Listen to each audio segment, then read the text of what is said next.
ग्यारस माता की जो वरुथनी एकादशी महारानी माता की जो वैशाख मास के कृष्ण पक्ष की एकादशी को अत्यंत पुण्यदायिनी और सौभाग्य प्रदायिनी वरुथनी एकादशी कहा जाता है। इस दिन भक्तिभाव से भगवान मधुसूदन की पूजा करनी चाहिए। वरुथनी एकादशी का व्रत करने से भगवान मधुसूदन की प्रसन्नता प्राप्त होती है। भगवान मधुसूदन की प्रसन्नता से संपूर्ण पापों का नाश होता है और सुख सौभाग्य की वृद्धि होती है।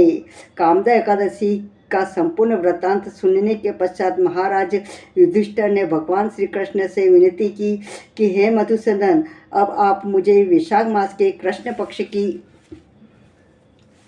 एकादशी के नाम, व्रत विधान और पुण्य प्राप्त के बारे में विस्तार पूर्वक बतलाइए। मधुसूदन भगवान श्री कृष्ण ने कहा, हे राजेश्वर, इस एकादशी का नाम वरुथनी एकादशी है। यह सौभाग्य देने वाली, सब पापों को नष्ट करने वाली तथा अंत में मोक्ष देने वाली है। इस व्रत को यदि कोई अभागिनी स्त्री करे तो उसको सौभाग्य मिलता है। इस वरुथनी एकादशी के प्रभाव से राजा माधांता व स्वर्ग को गए थे।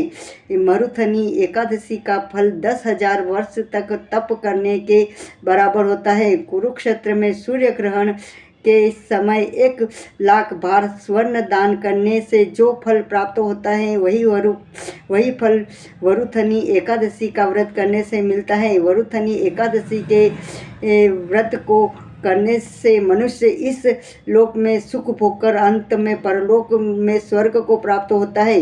शास्त्रों में कहा गया है कि हाथी का दान, घोड़े के दान से, तिलों के दान से, स्वर्ण दान तथा स्वर्ग के दान के अन्य दान श्रेष्ठ है। अन्न दान के बराबर कोई दान नहीं है।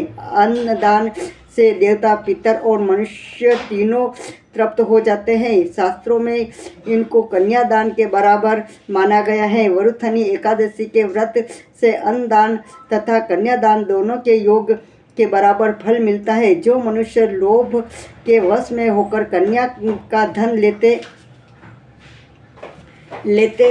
लेते हैं, प्रलय काल तक नरक में वास करते हैं या उनको अगले जन्म में विलाप का जन्म भोगना पड़ता है। जो मनुष्य प्रेम एवं धन सहित कन्या का दान करते हैं उनके पुण्य को चित्रगुप्त भी लिखने में असमर्थ है। जो मनुष्य इस वरुथनी एकादशी का व्रत करते हैं उनको कन्यादान का फल मिलता है। वरुथनी एकादशी का व्रत करने वालों को दशमी के दिन निम्नलिखित 10 वस्तुओं का त्याग करना चाहिए।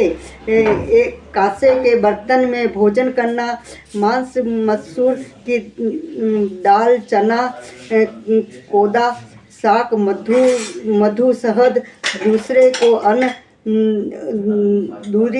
दूसरी बार भोजन करना एवं स्त्री प्रसंग व्रत करने वाले दिन जुआ नहीं खेलना चाहिए तथा शयन भी नहीं करना चाहिए। उस दिन पान खाना, दांतु करना, दूसरे की निंदा करना तथा चुगली करना एवं पापी मनुष्यों के साथ बातचीत करना सब त्याग देना चाहिए। उस दिन क्रोध तथा मिथ्या भाषण भी नहीं करना चाहिए।